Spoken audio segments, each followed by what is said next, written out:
सन 1925 British भारतातील मुंबई देशभरातील सर्वात सुरक्षित, सर्वात श्रीमंत आणि सर्वात प्रतिष्ठित भागांपैकी एक म्हणजे मलबार हिल.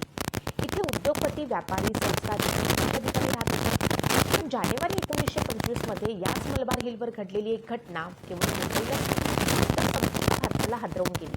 एका भर दिवसा भर रस्त्यावर एका श्रीमंत उद्योगपतीची गोळ्या झाडून हत्या करण्यात आली. एका तरुणीचं अपहरण करण्याचा प्रयत्न झाला. सुरुवातीला हा गुन्हा साधा खून आणि अपहरणाचा प्रयत्न वाटत होता. मात्र जसजसा तपास पुढे सरकत गेला तसतसे या प्रकरणाचे धागेदुरे थेट भारतातील एका नामांकित संस्थानाच्या राजवाड्यापर्यंत जाऊन पोचले.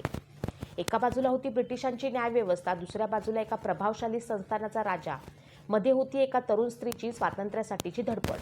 आणि या सर्वांमुळे निर्माण झाला भारताच्या इतिहासातील सर्वाधिक गाजलेल्या खटल्यांपैकी एक मलबार हिल मर्डर केस किंवा बावला मर्डर केस. या कथेत अब्दुल कादर बावला, मुमताज बेगम, तुकोजीराव होळकर आणि पुढे पाकिस्तानचे संस्थापक म्हणून ओळखले गेलेले बॅरिस्टर मोहम्मद अली जिना अशी अनेक ऐतिहासिक व्यक्तिमत्वे एकाच धाग्यात जोडली गेली. त्यामुळे ही घटना आजही इतिहासकारांसाठी अभ्यासाचा विषय मानली जाते. या कथेची सुरुवात होते अब्दुल कादर बावला यांच्यापासून. मुंबईतील अत्यंत श्रीमंत व्यापारी, समाजसेवक, दानशूर व्यक्ती म्हणून त्यांची ओळख होती. शिक्षण, धार्मिक संस्था, सामाजिक कार्यासाठी त्यांनी मोठ्या प्रमाणात देणग्या दिल्या. त्यांच्या नावाशी मुंबईतील साबू सिद्दीक मशीद, इतर अनेक सामाजिक उपक्रम जोडले गेले. त्यामुळे व्यापारी जगतात त्यांचा मोठा मान होता. पण त्यांना कल्पनाही नव्हती की काही दिवसातच त्यांचं नाव भारतातील सर्वात चर्चित खुनाच्या प्रकरणाशी जोडलं जाईल. याच काळात मुंबईत आली एक तरुण स्त्री, मुमताज बेगम. ती सामान्य स्त्री नव्हती. तिचा भूतकाळ एका राजवाड्याशी जोडलेला होता. ती इंदूर संस्थानातील महाराज तुकोजीराव होळकर तिसरे यांच्या जनानखान्यातील नर्तिका म्हणून ओळखली जात होती. काही नोंदीनुसार महाराजांचा तिच्यावर विशेष लळा होता. मात्र राजवाड्यातील जीवन तिच्यासाठी वैभवाचे नव्हे तर बंधनाचे होते. अनेक लेखकांनी, इतिहासकारांनी नमूद केले आहे की ती तिथून बाहेर पडण्याचा प्रयत्न करत होती. अखेर योग्य संधी साधून तिने इंदूर सोडलं. अमृतसर, दिल्ली, नागपूर मार्गे मुंबईत पोहोचली. मुंबईत आल्यानंतर तिची ओळख अब्दुल कादर बावला यांच्याशी झाली. बावलांनी तिला आश्रय दिला आणि त्यांच्या संरक्षणाखाली ती राहू लागली. मात्र तिचा शोध घेण्याचे प्रयत्न थांबले नाहीत. इंदूर संस्थानातील काही लोक तिच्यावरती सतत लक्ष ठेवून असल्याचे पुढील तपासात समोर आले. तिच्या हालचाली, ती कुठे राहते, कुठे जाते, कोणाला भेटते यांची माहिती गोळा केली जात असे. काही महिने सर्व काही शांत असल्यासारखं वाटत होतं. पण प्रत्यक्षात एका मोठ्या कटाची तयारी होती. अखेर जानेवारी 25चा तो दिवस उजाडला. अब्दुल कादर बावला, त्यांचे संस्थापक मॅथ्यू आणि मुमताज बेगम मलबार हिलवरनं हँगिंग गार्डनकडे कारने निघाले. गाडी केप्सच्या कॉर्नरच्या परिसरात पोचली. अचानक दुसऱ्या मोटारीने त्यांच्या गाडीला धडक दिली. चालक काही समजून घेण्याआधीच दुसऱ्या गाडीतून काही सशस्त्र व्यक्ती खाली उतरल्या. त्यांनी थेट मुमताज बेगमला पकडण्याचा प्रयत्न केला. बावलांनी प्रतिकार केला. त्यांच्यावरती गोळीबार झाला. अब्दुल कादर बावला गंभीर जखमी झाले. हल्लेखोर मुमताज बेगमला जबरदस्तीनं आपल्या गाडीत बसवण्याचा प्रयत्न करत होते. इतक्यात नियतीनं अनपेक्षित वळण घेतलं. योगायोगानं त्या मार्गानं काही ब्रिटिश सैनिक अधिकारी जात होते. त्यांनी गोंधळ पाहताच हस्तक्षेप केला. हल्लेखोरांशी झटापट झाली. मुमताज बेगमची सुटका करण्यात आली आणि अनेक आरोपी जागीच पकडले गेले. मात्र अब्दुल कादर बावला यांना वाचवता आले नाही. त्यांच्या मृत्यूमुळे संपूर्ण मुंबई हादरली. दुसऱ्या दिवशी सर्व वर्तमानपत्राच्या पहिल्या पानावरती ही बातमी झळकली. सुरुवातीला हा गुन्हा केवळ एका श्रीमंत व्यापाऱ्याच्या हत्येचा वाटत होता. पण तपास जसजसा पुढे गेला तसतसे समोर आलेले पुरावे अधिक धक्कादायक होते. पकडलेल्या आरोपींपैकी अनेकांचा संबंध इंदूर संस्थानातील सैन्य आणि दरबाराशी असल्याचे तपासात आले. त्यामुळे प्रकरणाला केवळ गुन्हेगारी नव्हे तर राजकीय आणि संस्थानिक स्वरूप प्राप्त झाले. ब्रिटिश सरकारने या प्रकरणाकडे अत्यंत गांभीर्यानं पाहिलं. कारण एका संस्थानाशी संबंधित व्यक्तीवर ब्रिटिश भारतात खून आणि अपहरणाचा कट रचल्याचा आरोप प्रथमच इतक्या ठळकपणे समोर आला होता. पुढील काही आठवड्यात तपास अधिक गतीनं झाला. या प्रकरणाने संपूर्ण देशाचं लक्ष वेधून घेतलं. मुंबई पोलिसांनी पकडलेल्या आरोपींची कसून चौकशी सुरू केली आणि प्रत्येक दिवसागणिक या प्रकरणाचे नवे धागेदोरे समोर येऊ लागले. सुरुवातीला ही घटना एखाद्या श्रीमंत व्यापाऱ्यावर झालेल्या हल्ल्याची वाटत होती. पण चौकशी जसजशी पुढे गेली तसतसे स्पष्ट झाले की हा हल्ला अचानक झालेला नव्हता. हा अनेक महिन्यांपासून आखलेला एक नियोजित कट होता. तपास अधिकाऱ्यांना समजले की हल्लेखोर अनेक दिवस मुंबईत वास्तव करून मुमताज बेगमच्या प्रत्येक हालचालीवरती लक्ष ठेवून होते. ती कोणत्या घरात राहते, कोणत्या वेळी बाहेर पडते, तिच्यासोबत किती माणसं असतात, कोणत्या मार्गाने प्रवास करते याची सविस्तर माहिती गोळा करण्यात आली होती. त्यानंतर योग्य संधी साधून तिचे अपहरण करण्याची योजना आखण्यात आली होती. या तपासादरम्यान पोलिसांच्या हाती अशी माहिती लागली की आरोपींपैकी अनेक जण इंदूर संस्थानातील सैन्याशी राजदरबाराशी संबंधित होते. काही ऐतिहासिक नोंदींनुसार त्यांच्यामध्ये रिसालदार शफी अहमद, कॅप्टन शामराव दिघे, वाहनचालक आणि इतर काही कर्मचारी यांचा समावेश होता. त्यामुळे संशयाची सुई थेट इंदूरच्या महाराज तुकोजीराव होळकर तिसरे यांच्याकडे वळू लागली. मात्र प्रश्न असा होता की एका संस्थानिक राजाला एका तरुण स्त्रीला पुन्हा आपल्या ताब्यात का आणायचे होते? या प्रश्नाचं उत्तर शोधण्यासाठी तपास अधिकाऱ्यांनी मुमताज बेगमचा भूतकाळ उघडण्यास सुरुवात केली. मुमताज बेगमचा जन्म सामान्य कुटुंबात झाला. तिचे सौंदर्य, नृत्य कौशल्य आणि कलागुण यामुळे ती इंदूरच्या राजदरबारात पोचली. त्या काळी अनेक संस्थानांमध्ये जनानखाना, झेनाना व्यवस्था अस्तित्वात होती. राजवाड्यातील स्त्रिया बाहेरील जगापासून दूर राहत असत. त्यांच्यावरती अनेक प्रकारची बंधने असत. मुमताज बेगमही अशाच वातावरणात राहत होती. अनेक इतिहासकारांच्या मते महाराज तुकोजीराव होळकर यांची तिच्यावर विशेष कृपा होती. मात्र राजदरबारातील हे जीवन तिच्यासाठी स्वातंत्र्य नव्हतं. काही समकालीन नोंदी आणि नंतरच्या लेखनात असा उल्लेख आढळतो की तिला तेथील जीवनातून बाहेर पडायचे होते. अखेर तिनं संधी साधून इंदूर सोडले. ती प्रथम उत्तर भारतात गेली, नंतर नागपूर मार्गे मुंबईत दाखल झाली. येथे तिची भेट अब्दुल कादर बावला यांच्याशी झाली. बावलांनी तिला संरक्षण दिले. या घटनेनंतर इंदूरमधील काही लोक तिचा शोध घेत असल्याची चर्चा सुरू झाल्या. मात्र त्यावेळी याबाबत कोणताही ठोस पुरावा नव्हता. मलबार हिलच्या हल्ल्यानंतर मात्र या सर्व संशयांना आधार मिळू लागला. पोलिसांनी आरोपींच्या कबुली जबाब, पत्रव्यवहार, प्रवासाची माहिती, इतर पुरावे तपासले. त्यातून असे दिसून आले की मुंबईत येण्यापूर्वीच अपहरणाची योजना तयार करण्यात आली होती. यासाठी आर्थिक मदत, वाहनांची व्यवस्था, शस्त्रे, माणसे यांची तयारी करण्यात आली होती. ब्रिटिश अधिकाऱ्याला आता खात्री पटली होती की या प्रकरणामागे प्रभावशाली व्यक्तीचा हात असू शकतो.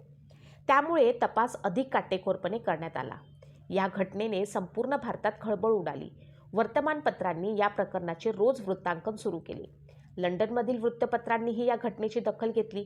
कारण ब्रिटिश साम्राज्याच्या अखत्यारीत प्रदेशात एका संस्थानाशी संबंधित लोकांनी असा हिंसक कट रचल्याचा आरोप अत्यंत गंभीर मानला जात होता. आता सर्वांचं लक्ष एका गोष्टीकडे लागलं होतं. मुंबई उच्च न्यायालयात सुरू होणाऱ्या त्या ऐतिहासिक खटल्याकडे, ज्याच्यामध्ये सत्य, सत्ता, प्रतिष्ठा, न्याय यांची खरी परीक्षा होणार होती. मुंबई उच्च न्यायालयामध्ये सुरू झालेला हा खटला त्या काळातील सर्वाधिक चर्चेचा न्यायालयीन खटला ठरला. न्यायालयाच्या बाहेर दररोज नागरिक, पत्रकार, परदेशी वृत्तसंस्थांचे प्रतिनिधी आणि कायद्याचे विद्यार्थी मोठ्या संख्येत जमू लागले. प्रत्येक सुनावणीनंतर दुसऱ्या दिवशी वर्तमानपत्राच्या पहिल्या पानावर या खटल्याच्या बातम्या प्रसिद्ध होत होत्या. कारण हा केवळ एका उद्योगपतीच्या हत्येचा खटला नव्हता, तर एका संस्थानाच्या प्रतिष्ठेचा, ब्रिटिश व्यवस्थेचा आणि विश्वासार्हतेचा, कायद्यापुढे सर्व समान आहेत की नाही याचा कस लागला होता. सरकारी पक्षानं न्यायालयामध्ये एकामागोमाग एक पुरावे सादर करण्यास सुरुवात केली. घटनास्थळांवरील साक्षीदार, हल्ल्याच्या वेळी उपस्थित असलेले ब्रिटिश सैन्य अधिकारी, पोलीस अधिकारी, वैद्यकीय अधिकारी आणि इतर साक्षीदारांची साक्ष नोंदवण्यात आली. विशेष म्हणजे हल्ल्याच्या वेळी योगायोगानं तिथे आलेल्या ब्रिटिश लष्करी अधिकाऱ्यांनी न्यायालयात स्पष्ट सांगितलं की त्यांनी स्वतः आरोपींना मुमताज बेगमला जबरदस्तीनं मोटारीत बसवण्याचा प्रयत्न करताना पाहिले. त्यांना रोखण्यासाठी हस्तक्षेप केला. त्यांच्या साक्षीला न्यायालयात विशेष महत्त्व देण्यात आले. चौकशीत जप्त करण्यात आलेली शस्त्रे, वाहनांची माहिती, आरोपींचा पत्रव्यवहार आणि त्यांच्या हालचालींचे पुरावे सरकारी पक्षानं न्यायालयासमोर मांडले. या सर्व पुराव्यांमुळे हा हल्ला पूर्वनियोजित असल्याचे चित्र अधिक स्पष्ट होत होते. न्यायालयात आरोपींच्या वतीनं देशातील काही नामांकित वकिलांची बाजू मांडली. त्यामध्ये बॅरिस्टर मोहम्मद अली जिना यांनी एका आरोपीची बाजू मांडल्याची ऐतिहासिक नोंद उपलब्ध आहे. मात्र येथे एक गोष्ट लक्षात घेणं आवश्यक आहे की जिना यांनी वकील म्हणून आपल्या आशिलाची बाजू मांडली होती. याचा अर्थ त्यांनी गुन्ह्याचे समर्थन केले होते असा होत नाही. त्या काळी नामांकित बॅरिस्टर विविध प्रकारच्या खटल्यांमध्ये आरोपी किंवा फिर्यादी यांच्या वतीने न्यायालयामध्ये युक्तिवाद करत असत आणि ती त्यांच्या व्यावसायिक जबाबदारीचा भाग होती. त्यामुळे या घटनेचे वर्णन करताना ऐतिहासिक संदर्भ जसेच्या तसे समजून घेणे आवश्यक आहे. अनेक दिवस चाललेल्या सुनावणी दरम्यान न्यायालयात अनेक धक्कादायक तपशील समोर आले. आरोपींच्या मुंबईतील वास्तव्यासंबंधी माहिती, मुमताज बेगमवर ठेवलेली नजर, तिच्या हालचालींची केलेली गुप्त माहिती, योग्य संधीची वाट पाहणे आणि अखेर मलबार हिल अपहरणाचा प्रयत्न करणे, या सर्व गोष्टी एकमेकांशी जोडल्या गेल्या. सरकारी पक्षानं असा दावा केला की हा संपूर्ण कट अत्यंत नियोजनपूर्वक रचण्यात आला होता. अनेक दिवसांच्या सुनावणीनंतर न्यायालयानं आपला निकाल दिला. एकूण 9 आरोपींवरती खटला चालवण्यात आला. त्यापैकी काही आरोपी निर्दोष मुक्त झाले, तर काहींना जन्मठेपेची शिक्षा सुनावण्यात आली. 3घांना फाशीची शिक्षा ठोकण्यात आली. या निकालामुळे संपूर्ण देशात मोठी चर्चा सुरू झाली. या प्रकरणामुळे इंदूर संस्थानचे नाव मोठ्या वादात अडकले. तपासादरम्यान आणि न्यायालयीन प्रक्रियेत समोर आलेल्या घटनांमुळे महाराज तुकोजीराव होळकर तिसरे यांच्यावरती राजकीय नैतिक दबाव वाढला. अखेर ब्रिटिश सरकारच्या हस्तक्षेपानंतर त्यांना इंदूरच्या गादीचा त्याग करावा लागला. त्यानंतर अल्पवयीन यशवंतराव होळकर दुसरे यांना इंदूरच्या गादीवर बसवण्यात आले आणि राज्यकारभारासाठी स्वतंत्र रिजन्सीची व्यवस्था करण्यात आली. तुकोजीराव होळकरांनी त्यानंतर भारत सोडला आणि युरोपमध्ये वास्तवास गेले. त्यांच्या आयुष्याचा पुढील काळ भारतापासून दूर गेला. एका अपहरणाच्या प्रयत्नातून सुरू झालेली ही घटना अखेरीस एका संस्थानाच्या राजकीय इतिहासाला कलाटणी देऊन गेली. इतिहासकारांच्या मते मलबार हिल किंवा बावला मर्डर केस ही ब्रिटिश भारतातील अशी मोजकी प्रकरणे आहेत ज्यांनी संस्थानिक राजांच्या अधिकारांवरती प्रश्नचिन्ह उभे केले. कायद्यापुढे प्रभावशाली व्यक्तींनाही उत्तर द्यावं लागू शकतं हा संदेश दिला. आजही भारतीय न्यायव्यवस्थेच्या इतिहासात या खटल्याचा उल्लेख अत्यंत महत्त्वाच्या न्यायालयीन प्रकरणामध्ये केला जातो. सन 1920च्या दशकातील इंदूर संस्थानात हे मध्य भारतातील सर्वात समृद्ध आणि प्रभावशाली संस्थानांपैकी एक मानलं जात होतं. होळकर घराण्याने मराठा साम्राज्याच्या इतिहासात अत्यंत महत्त्वाचं स्थान मिळवलं होतं. मल्हारराव होळकर, अहिल्याबाई होळकर, तुकोजीराव होळकर यासारख्या पराक्रमी आणि दूरदृष्टीच्या शासकांनी या घराण्याला मोठी प्रतिष्ठा मिळवून दिली होती. अहिल्याबाई होळकरांच्या काळामध्ये न्यायप्रिय राज्यकारभार, धर्मकार्यासाठी योगदान, जनतेच्यासाठी उभारण्यात आलेले घाट, मंदिरं, धर्मशाळा, पाणवठ्यांमुळे होळकर घराण्याची कीर्ती संपूर्ण भारतात पसरली होती. परंतु काळ बदलला आणि 20व्या शतकाच्या सुरुवातीला भारतातील बहुतांश संस्थाने ब्रिटिशांच्या आधिपत्याखाली आली. संस्थानिक राजांकडे अंतर्गत कारभाराचा अधिकार असला तरी त्यांच्यावरती ब्रिटिश नियंत्रण होते. तशात इंदूरच्या गादीवर तुकोजीराव होळकर तिसरे विराजमान झाले. त्यांच्या कारकिर्दीत संस्थानात अनेक विकासनामे झाली आणि त्यांच्या वैयक्तिक आयुष्याबद्दल, राजवाड्यातील जीवनाबद्दल अनेक चर्चा त्या काळातही होत असत. इतिहासातील काही समकालीन लेखन, न्यायालयातील नोंदी, संशोधन ग्रंथांमध्ये त्यांच्या जनानखान्याचा उल्लेख आढळतो. त्या काळी अनेक संस्थांमध्ये नृत्य, संगीत, कलांना आश्रय दिला जात असे. राजदरबारात गायक, वादक, नर्तिकांना विशेष स्थान असे. मुमताज बेगम ही अशाच वातावरणात इंदूरच्या राजवाड्यात पोचली. तिच्या जन्माविषयीची उपलब्ध माहिती मर्यादित असली तरी ती अत्यंत देखणी, नृत्यकलेत पारंगत आणि दरबारात लवकरच प्रसिद्ध झालेली कलाकार होती, असे अनेक इतिहासकार नमूद करतात. तिच्या सौंदर्यामुळे आणि नृत्य कौशल्यामुळे ती महाराजांच्या विशेष परिचयात आली. मात्र राजवाड्यातील वैभवशाली जीवन प्रत्येकासाठी सुखद असेलच असं नाही. जनानखान्यातील स्त्रियांना बाहेरील जगाशी संपर्क ठेवण्याची मुभा अत्यंत मर्यादित होती. त्यांच्या हालचालीवरती लक्ष ठेवलं जाई. राजाच्या परवानगीशिवाय बाहेर पडणं जवळजवळ अशक्य होतं. काही ऐतिहासिक नोंदींमध्ये मुमताज बेगमनं हे जीवन सोडण्याचा प्रयत्न केल्याचा उल्लेख आहे. तथापि तिच्या वैयक्तिक आयुष्यातील अनेक तपशिलांविषयी इतिहासकारांमध्ये मतभेद आहेत. त्यामुळे उपलब्ध पुराव्यानुसार निश्चित सांगता येते की तेवढेच सांगणे योग्य ठरते. इतकेच मात्र निश्चित आहे की काही काळानंतर मुमताज बेगम इंदूर सोडून निघून गेली आणि हा निर्णय तिने अत्यंत गुप्तपणे घेतला. तिच्या पलायनामुळे इंदूर दरबारामध्ये मोठी खळबळ उडाली. एका संस्थानाच्या राजवाड्यातून महाराजांच्या परिचयातील स्त्री निसटून जाणं ही त्या काळात अत्यंत गंभीर घटना मानली जात होती. त्यामुळे तिचा शोध घेण्याचे प्रयत्न सुरू झाले.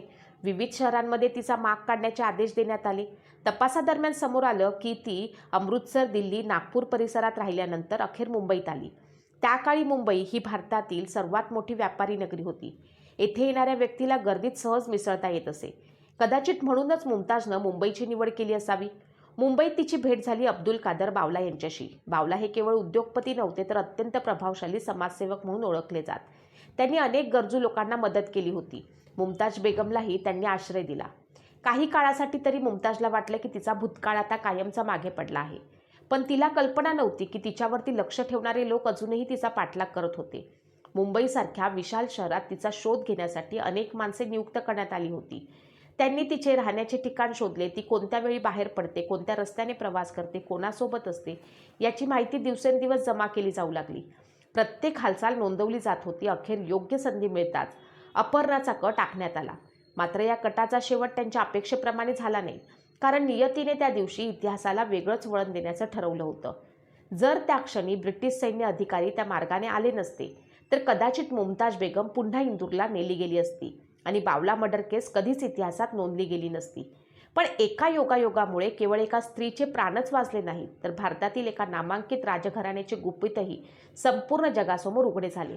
मुंबईमध्ये मुमताज बेगमचा शोध लागल्यानंतर अपहरणाची योजना एका दिवसात तयार झाली नव्हती. तपास यंत्रणेला नंतर मिळालेल्या माहितीनुसार हा कट अत्यंत नियोजनबद्ध पद्धतीने रचण्यात आला होता. आरोपी अनेक दिवस मुंबईत वेगवेगळ्या ठिकाणी राहत होते. त्यांनी स्वतःकडे कोणतेही लक्ष जाऊ नये याची विशेष काळजी घेतली होती. काही जणांनी बनावट कारणांनी मुंबईत वास्तव केले, तर काहींनी शहरातील वेगवेगळ्या भागातून मुमताज बेगमवरती गुप्त नजर ठेवण्याचं काम केलं. ती सकाळी कोणत्या वेळी घराबाहेर पडते, कोणत्या मार्गाने फिरायला जाते, तिच्यासोबत किती लोक असतात, तिच्या संरक्षणासाठी शस्त्रधारी माणसे आहेत की नाही, या प्रत्येक गोष्टीची माहिती दिवसागणिक जमा केली जात होती. या माहितीच्या आधारे कॅम्पस कॉर्नर परिसर अपहरणासाठी निवडण्यात आला. त्या काळी या परिसरात वाहनांची संख्या आजच्या तुलनेत अत्यंत कमी होती.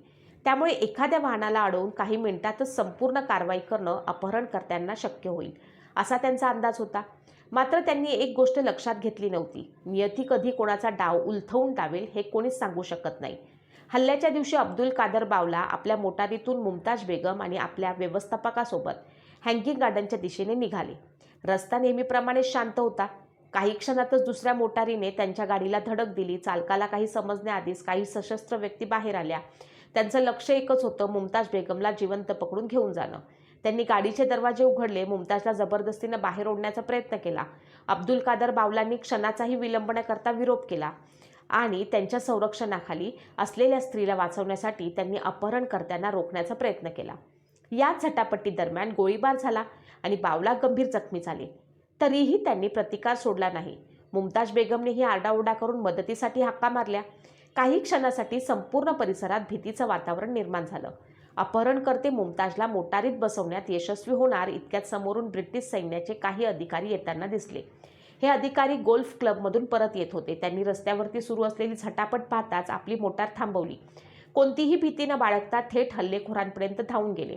त्या अधिकाऱ्यांमध्ये लेफ्टनंट सेगाट, लेफ्टनंट बोडले, लेफ्टनंट स्टीफन्स यासारखे अधिकारी असल्याचे उल्लेख समकालीन नोंदींमध्ये आढळतो. त्यांनी निशस्त्र अवस्थेतही हल्लेखोरांना रोखण्याचा प्रयत्न केला. दोन्ही बाजूंच्या जोरदार झटापटी झाली. काही हल्लेखोरांनी पळून जाण्याचा प्रयत्न केला, तर काहींना घटनास्थळीच पकडण्यात आलं. मुमताज बेगमची सुटका करण्यात आली, मात्र अब्दुल कादर बावला यांना वाचवता आले नाही. त्यांच्या मृत्यूने संपूर्ण मुंबई शोकाकुल झाली. दुसऱ्या दिवशी सर्व प्रमुख वर्तमानपत्रांनी त्या घटनेला मोठ्या मथळ्यांनी प्रसिद्धी दिली. एका प्रतिष्ठित व्यापाऱ्याची भर रस्त्यात हत्या आणि एका महिलेच्या अपहरणाचा प्रयत्न ही ब्रिटिश भारतासाठी अत्यंत गंभीर घटना होती. मुंबई पोलिसांनी तातडीने विशेष तपास पथक स्थापन केले. घटनास्थळावरील प्रत्येक पुरावा जप्त केला. आरोपींकडून मिळाली शस्त्रे, मोटारी, कागदपत्रे, त्यांच्याकडे असलेली इतर माहिती तपासली जाऊ लागली. या चौकशीतून उघड झालेल्या प्रत्येक नव्या धाग्यामुळे प्रकरण आणखी गुंतागुंतीचे बनत गेले. काही दिवसातच तपास अधिकाऱ्यांनी असे पुरावे मिळाले की या कटामागे केवळ काही गुंड नव्हते, तर संस्थानाशी संबंधित प्रभावशाली व्यक्तींचा सहभाग असू शकतो. ही माहिती समोर येताच ब्रिटिश सरकार स्वतः या तपासावरती लक्ष ठेवू लागलं. कारण जर एखाद्या संस्थानाने ब्रिटिश भारताच्या हद्दीत असा कट रचला असेल, तर त्याचे परिणाम केवळ एका खटल्यापुरते मर्यादित राहणार नव्हते. त्याचा परिणाम संपूर्ण संस्थानिक व्यवस्थेवरती होऊ शकत होता. आता प्रश्न फक्त एवढाच उरला होता की या संपूर्ण कटाचा खरा सूत्रधार कोण होता आणि न्यायालयात हे सिद्ध करण्यासाठी सरकारी पक्षाकडे पुरेसे पुरावे होते का? त्याचे उत्तर पुढे मुंबई उच्च न्यायालयात मिळणार होते, जिथे भारताच्या इतिहासात सर्वात गाजलेल्या न्यायालयीन लढ्यांपैकी एक सुरू होणार होती. मुंबई पोलिसांनी आरोपींकडून मिळालेल्या माहितीची पडताळणी करण्यासाठी इंदूर संस्थानाशी संबंधित अनेक कागदपत्रे, प्रवासाच्या नोंदी, आर्थिक व्यवहार आणि साक्षीदारांचे जबाब तपासण्यास सुरुवात केली. जसजशी चौकशी पुढे सरकत होती, तसतसे या प्रकरणाला स्वरूप एका साध्या गुन्ह्याच्या ऐवजी कितीतरी मोठे असल्याचे स्पष्ट होऊ लागले. ब्रिटिश सरकारलाही या तपासामध्ये विशेष रस निर्माण झाला. कारण जर एखाद्या संस्थानातील अधिकाऱ्यांनी ब्रिटिशांच्या थेट प्रशासनाखाली असलेल्या मुंबईत येऊन नियोजनपूर्व अपहरण आणि खुनाचा कट रचला असेल, तर तो केवळ कायद्याचा प्रश्न नव्हता, तर ब्रिटिश साम्राज्याच्या अधिकारालाही खुले आव्हान मानले जात होते. तपासादरम्यान पोलिसांनी आरोपींच्या प्रवासाची साखळी जोडली. ते इंदूरहून कधी निघाले, मुंबईत कुठे उतरले, कोणाला भेटले, किती दिवस राहिले, त्यांचा खर्च कोणी केला, कोणत्या व्यक्तीच्या आदेशावरती ते काम करत होते, या प्रत्येक प्रश्नाचं उत्तर शोधलं जाऊ लागलं. चौकशीमध्ये काही आरोपींनी सुरुवातीला माहिती लपवण्याचा प्रयत्न केला, तर काहींनी एकमेकांवरती जबाब ढकलण्याचा प्रयत्न केला. परंतु पोलिसांकडे उपलब्ध होत असलेल्या परिस्थितीजन्य पुराव्यांमुळे त्यांच्या विधानातील विसंगती उघड होत गेली. या तपासामुळे संपूर्ण देशाचं लक्ष मुंबई उच्च न्यायालयाकडे लागलं. त्या काळातील नामांकित वृत्तपत्रांनी या खटल्याचे रोजचे वृत्तांकन सुरू केले. न्यायालयातील प्रत्येक युक्तिवाद, प्रत्येक साक्ष, प्रत्येक पुरावा दुसऱ्या दिवशी लोकांपर्यंत पोहोचत होता. अनेक कायदेतज्ञांच्या मते हा त्या काळातील सर्वाधिक चर्चित राहिलेल्या खटल्यांपैकी एक होता. न्यायालयात सरकारी पक्षानं सर्वप्रथम घटनास्थळी उपस्थित असलेल्या ब्रिटिश लष्करी अधिकाऱ्यांची साक्ष नोंदवली. त्यांनी न्यायालयात स्पष्टपणे सांगितले की त्यांनी स्वतः मुमताज बेगमला जबरदस्तीनं मोटारीत बसण्याचा प्रयत्न होताना पाहिलं, हस्तक्षेप करून तिला वाचवलं. या अधिकाऱ्यांच्या साक्षीने विशेष महत्त्व प्राप्त झालं, कारण ते त्या प्रकरणातील प्रत्यक्षदर्शी आणि निष्पक्ष साक्षीदार मानले गेले. त्यानंतर पोलीस अधिकाऱ्यांनी घटनास्थळावरनं जप्त करण्यात आलेली शस्त्रे, मोटारी, काडतुसे, इतर भौतिक वस्तू न्यायालयासमोर सादर केले. वैद्यकीय अधिकाऱ्यांनी अब्दुल कादर बावला यांच्या मृत्यूचे कारण गोळीबार असल्याचे स्पष्ट केले. या सर्व पुराव्यांमुळे हा हल्ला पूर्वनियोजित होता हे सरकारी पक्ष सिद्ध करण्याचा प्रयत्न करत होते. आरोपींच्या बाजूनेही देशातील प्रसिद्ध बॅरिस्टर न्यायालयात उभे राहिले. त्यामध्ये मोहम्मद अली जिना यांचाही समावेश होता. उपलब्ध ऐतिहासिक नोंदीनुसार त्यांनी या प्रकरणातील एका आरोपीच्या बचावासाठी वकिली केली होती. त्यांनी न्यायालयात सरकारी पक्षाच्या पुराव्यावरती प्रश्नचिन्ह उपस्थित केलं. साक्षीदाराच्या जबाबाची उलट तपासणी केली. कटाचा आरोप सिद्ध करण्यासाठी सादर करण्यात आलेले काही पुरावे पुरेसे नसल्याचा युक्तिवाद केला. हे लक्षात घेणे आवश्यक आहे की त्या काळात बॅरिस्टर म्हणून आरोपीची बाजू मांडणं ही त्यांच्या व्यावसायिक कर्तव्याचा भाग होता. त्यामुळे या खटल्यातील त्यांची भूमिका कायदेशीर होती, राजकीय नव्हे. अनेक दिवस चाललेल्या सुनावणीनंतर न्यायालयानं आरोपीविरुद्ध सादर केलेल्या पुराव्याच्या बारकाईचे निरीक्षण केले. न्यायमूर्तींनी आपल्या निरीक्षणातून नमूद केले की हा हल्ला अचानक झालेला नसून नियोजनपूर्वक रचलेला कट असल्याचे उपलब्ध पुराव्यावरनं दिसून येते. त्यानंतर निकाल जाहीर केला. एकूण 9 आरोपींवरती आरोप ठेवण्यात आले. त्यापैकी काही आरोपी निर्दोष मुक्त झाले, काहींना जन्मठेपेची शिक्षा सुनावण्यात आली, तर काहींना फाशीची शिक्षा ठोठावण्यात आली. या निकालानंतर संपूर्ण देशभरात या प्रकरणाची चर्चा सुरू झाली. मात्र न्यायालयाचा निकाल हा या कथेचा शेवट नव्हता, कारण या निकालानंतर सर्वात मोठा धक्का बसणार होता तो इंदूरच्या गादीला. एका प्रतिष्ठित मराठा राजघराण्याच्या नावावरती गंभीर प्रश्नचिन्ह उभे राहिले होते. ब्रिटिश सरकारनेही या प्रकरणाकडे केवळ गुन्हेगारी प्रकरण म्हणून न पाहता संस्थानाच्या प्रशासनाशी संबंधित गंभीर बाब म्हणून पाहण्यास सुरुवात केली. पुढील काही महिन्यात घडलेल्या घटनांनी होळकर घराण्याच्या इतिहासालाच नवे वळण दिले आणि इंदूरच्या राजकारणामध्ये मोठी उलथापालथ घडवून आणली. मुंबई उच्च न्यायालयाचा निकाल जाहीर झाल्यानंतर या प्रकरणाचे पडसाद केवळ न्यायालयापुरते मर्यादित राहिले नाहीत. ब्रिटिश भारतातील सर्व प्रमुख वर्तमानपत्रांनी या निकालाला पहिल्या पानावरती स्थान दिले. लंडनमधील काही वृत्तपत्रांनीही या खटल्याचा उल्लेख केला, कारण ब्रिटिशांच्या आधिपत्याखाली असलेल्या भारतात एखाद्या संस्थानाशी संबंधित अधिकाऱ्यावरती अशा प्रकारच्या कटाचा आरोप सिद्ध होणं ही अत्यंत गंभीर बाब मानली जात होती. निकालानंतर सर्वांचं लक्ष एका व्यक्तीकडे वळलं आणि ती व्यक्ती म्हणजे इंदूरचे महाराज तुकोजीराव होळकर तिसरे. न्यायालयात त्यांच्यावरती थेट गुन्हेगारी खटला चालवण्यात आला नव्हता, परंतु तपासादरम्यान समोर आलेल्या घटनांमुळे आणि आरोपींच्या संबंधामुळे त्यांच्या नावाभोवती मोठा वाद निर्माण झाला. ब्रिटिश सरकारनं या प्रकरणाचा स्वतंत्र प्रशासकीय स्तरावरही विचार सुरू केला आणि त्या काळी भारतातील संस्थानाची ब्रिटिशांच्या सर्वोच्च अधिपत्याखाली होती. एखाद्या संस्थानिक राजाविषयी गंभीर तक्रारी निर्माण झाल्यास ब्रिटिश सरकार त्यांच्या कारभारात हस्तक्षेप करू शकत होते. या प्रकरणानंतर इंदूर संस्थानच्या प्रशासनाबद्दल प्रश्न उपस्थित होऊ लागले. अखेर वाढत्या राजकीय दबावामुळे तुकोजीराव होळकर तिसऱ्यांनी 1926 मध्ये गादीचा त्याग केला. त्यानंतर त्यांचा अल्पवयीन मुलगा यशवंतराव होळकर दुसरे यांना इंदूरच्या गादीवर बसवण्यात आले. ते अल्पवयीन असल्यामुळे सुरुवातीला रिजन्सी काउन्सिलिंगतर्फे राज्यकारभार चालवण्यात आला. पुढे यशवंतराव होळकर हे आधुनिक विचारांचे प्रगतिशील शासक म्हणून ओळखले जाऊ लागले. त्यांनी इंदूरमध्ये शिक्षण, नगररचना, आधुनिक वास्तुकला आणि प्रशासनातील अनेक सुधारणा घडवून आणल्या. अनेक इतिहासकारांच्या मते इंदूरच्या आधुनिकीकरणात त्यांचे मोठे योगदान आहे. दुसरीकडे तुकोजीराव होळकर भारताबाहेर गेले. त्यांनी पुढील आयुष्य प्रामुख्याने युरोपमध्ये व्यतीत केले. पुढे त्यांनी अमेरिकन महिला नॅन्सी ॲन मिलर यांच्याशी विवाह केला. विवाहानंतर त्यांना शर्मिष्ठादेवी होळकर म्हणून ओळखले जाऊ लागले. त्यांना 4 मुली झाल्या. त्यांच्यापैकी एका मुलीचा विवाह कोल्हापूरच्या जवळील कागल सरदार घराण्यात झाला. त्या वंशपरंपरेतून पुढे प्रसिद्ध चित्रपट अभिनेते विजेंद्र घाडगे यांचा जन्म झाला, अशी माहिती काही वंशावळीमध्ये नमूद करण्यात आली आहे. मात्र या सर्व घडामोडींमध्ये सर्वाधिक चर्चेत राहिलेलं नाव मुमताज बेगम. न्यायालयीन खटल्यानंतर तिच्या पुढील आयुष्यामध्ये फारशा अधिकृत नोंदी उपलब्ध नव्हत्या. उपलब्ध इतिहासात तिच्याविषयी विखुरलेली उल्लेख आढळतात, परंतु तिच्या पुढील जीवनात संपूर्ण आणि निश्चित तपशील उपलब्ध नाहीत. त्यामुळे तिच्याबाबत अनेक लोककथा आणि अप्रमाणित दावे प्रचलित झाले. इतिहासकार मात्र केवळ उपलब्ध पुराव्यांवरती आधारित माहिती स्वीकारण्याचा सल्ला देतात. अब्दुल कादर बावला यांच्या मृत्यूनं मात्र मुंबईने एक दानशूर समाजसेवक गमावला. त्यांच्या सामाजिक कार्याची आठवण म्हणून आजही मुंबईतील काही संस्था वास्तूंमधील जपली जाते. त्यांनी केलेल्या दानधर्मामुळे त्यांचं नाव केवळ व्यापारी म्हणून नव्हे तर समाजहितासाठी कार्य करणारे व्यक्तिमत्व म्हणूनही इतिहासात नोंदलं गेलं आहे.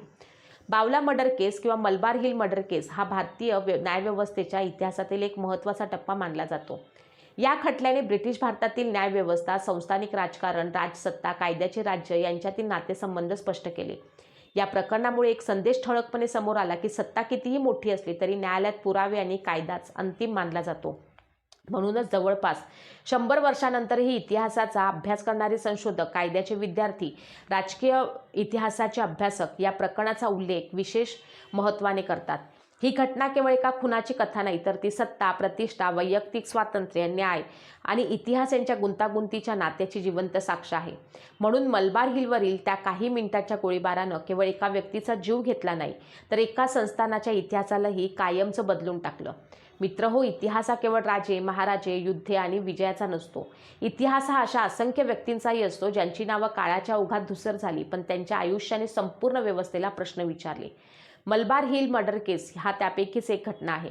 एका बाजूला अफाट संपत्ती असलेला दानशूर व्यापारी अब्दुल कादर बावला, दुसऱ्या बाजूला स्वतःचं आयुष्य स्वतःच्या अटींवरती जगण्याचा प्रयत्न करणारी मुमताज बेगम आणि तिसऱ्या बाजूला भारतातील प्रतिष्ठित मराठा संस्थानापैकी एक असलेले होळकर घराणे आणि चौथ्या बाजूला ब्रिटिशांची न्यायव्यवस्था. या 4 वेगवेगळ्या शक्ती एका क्षणी एकमेकांसमोर उभ्या टाकल्या आणि त्यातून निर्माण झाला भारतीय इतिहासातील सर्वाधिक चर्चेला गेलेला न्यायालयीन खटला. या घटनेनं अनेक प्रश्न निर्माण केले. राजसत्तेच्या मर्यादा काय असतात? एका व्यक्तीचे स्वातंत्र्याचे मूल्य किती असते? कायद्यापेक्षा कोणी मोठा असू शकतो का? आणि सर्वात महत्त्वाचे म्हणजे सत्य कितीही काळ दडपले गेले तरी ते एक दिवस समोर येतेच का? या सर्व प्रश्नांची उत्तरे या एका घटनेने आपल्याला पद्धतीने दिली. अब्दुल कादर बावला यांनी स्वतःच्या जीवाची पर्वा न करता एका स्त्रीचे संरक्षण करण्याचा प्रयत्न केला आणि त्यासाठी त्यांना प्राण गमवावे लागले. मुमताज बेगमचे नाम इतिहासात अनेक वादांमध्ये अडकले पण तिच्या आयुष्यानं त्या काळातील स्त्रियांच्या स्थितीबद्दल अनेक प्रश्न उपस्थित केले. तुकोजीराव होळकरांच्या कारकिर्दीवरती त्या प्रकरणाची कायमची छाप पडली आणि अखेरीस त्यांना गादीचा त्याग करावा लागला. पुढे यशवंतराव होळकरांनी आधुनिक इंदूर घडवण्याचं कार्य केलं आणि होळकर घराण्याची प्रतिष्ठा पुन्हा उभी करण्याचा प्रयत्न केला. या संपूर्ण प्रकरणात न्यायालयाची भूमिका देखील तेवढीच महत्त्वाची होती. उपलब्ध पुरावे, साक्षी, कायद्याच्या आधारे दिलेल्या निर्णयामुळे हा खटला भारतीय न्यायव्यवस्थेच्या इतिहासात कायमचा नोंदला गेला. आज जवळपास शतकं उलटून गेली असली तरी मलबार हिल या गोळीबारानं प्रतिध्वनी इतिहासाच्या पानावर अजूनही ऐकू येतात. म्हणूनच इतिहासाचा अभ्यास करताना केवळ अफवा, लोककथा किंवा अप्रमाणित दावे स्वीकारण्याऐवजी उपलब्ध कागदपत्रे, न्यायालयीन नोंदी, समकालीन वर्तमानपत्रे आणि संशोधन ग्रंथ यांच्या आधारे सत्य समजून घेणं अधिक महत्त्वाचं ठरतं. कारण इतिहासाचा सन्मान म्हणजे सत्याचा सन्मान. सत्य हे नेहमीच कोणत्याही व्यक्तीपेक्षा, कोणत्याही सत्तेपेक्षा आणि कोणत्याही साम्राज्यापेक्षा मोठं असतं. जर तुम्हाला इतिहासातील अशाच दुर्मिळ, सत्याधारित आणि रोमहर्षक घटना जाणून घ्यायच्या असतील तर आपल्या चॅनलला नक्की साथ द्या. पुढील भागात आपण इतिहासातील आणखी एका अशाच विस्मृतीत गेलेल्या अत्यंत महत्त्वाच्या